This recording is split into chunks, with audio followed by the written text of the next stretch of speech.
Assalamualaikum warahmatullahi wabarakatuh. Alhamdulillah wa syukurillah la haula wala quwata illa billahil aliyyil azim.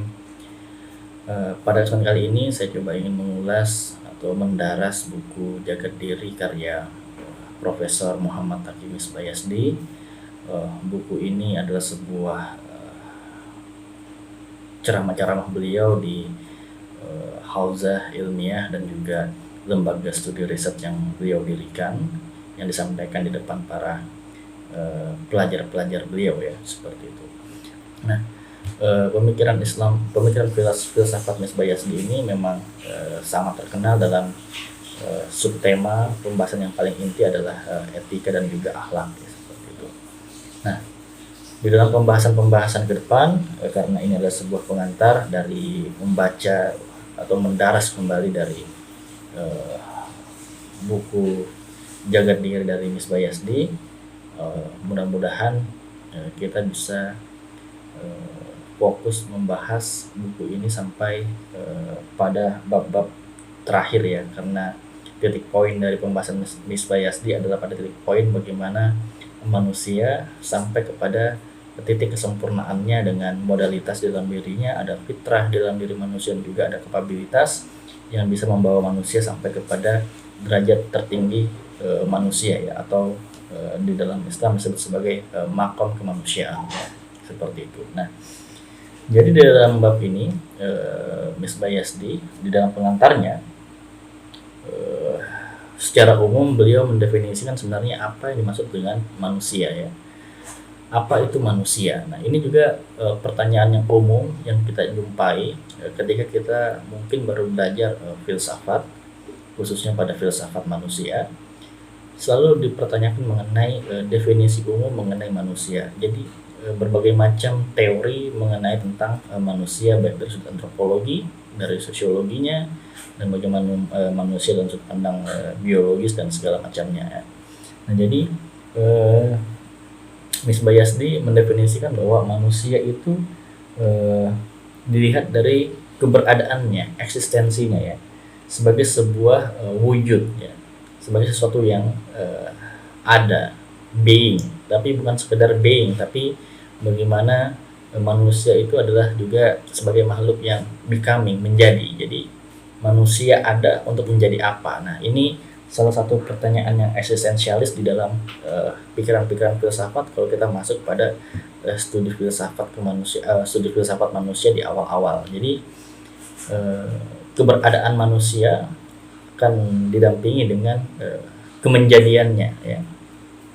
Ada dan menjadi apa? Being and becoming, seperti itu. Jadi keberadaan manusia menurut Misbayasdi secara umum di dalam pengantar buku ini, bahwa itu bisa dilihat dari modalitas yang dimiliki oleh manusia ya. Ada fitrah di dalam diri manusia yang secara lahiriah juga ada di dalam diri kita, dan kemudian ada kapabilitas. Nah, kapabilitas ini adalah potensi ya yang dimiliki oleh manusia. Jadi potensi ini adalah sebuah harapan, mungkin bisa dikatakan seperti itu, yang dimiliki oleh manusia untuk proses becomingnya tadi, menjadi apa. Nah, dari proses becomingnya ini untuk menjadi apa ini perlu satu pendekatan yang sistematis.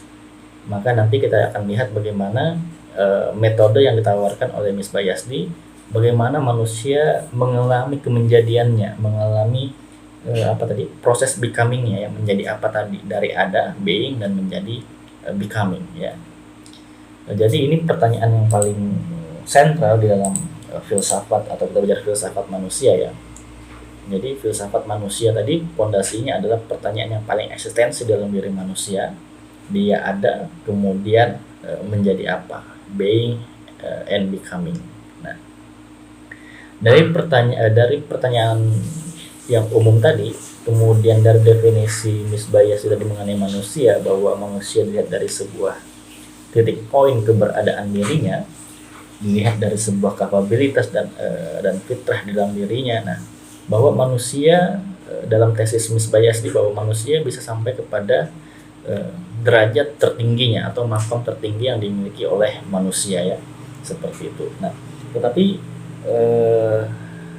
menuju titik paripurnanya manusia itu, bahwa ada beberapa pendekatan bahwa apakah manusia bisa sampai kepada kesempurnaan dirinya, atau malah sebaliknya bahwa manusia tidak akan pernah sampai kepada proses penyempurnaan dirinya ya.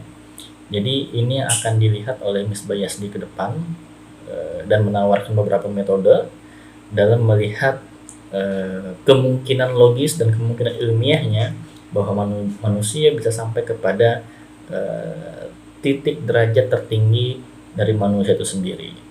Jadi mungkin itu saja yang bisa saya sampaikan pada pengantar atau mukadimah pada kesempatan kali ini. Mudah-mudahan saya bisa mengulasnya lebih jauh. Kita mungkin hanya sebatas ya mungkin 5 menit sampai 10 menit agar penjelasan tidak bias ya, seperti itu. Jadi bahwa buku ini atau dalam pengantar buku ini Miss Bayasdi sudah meletakkan kerangkanya dalam mendefinisikan manusia secara umum ya.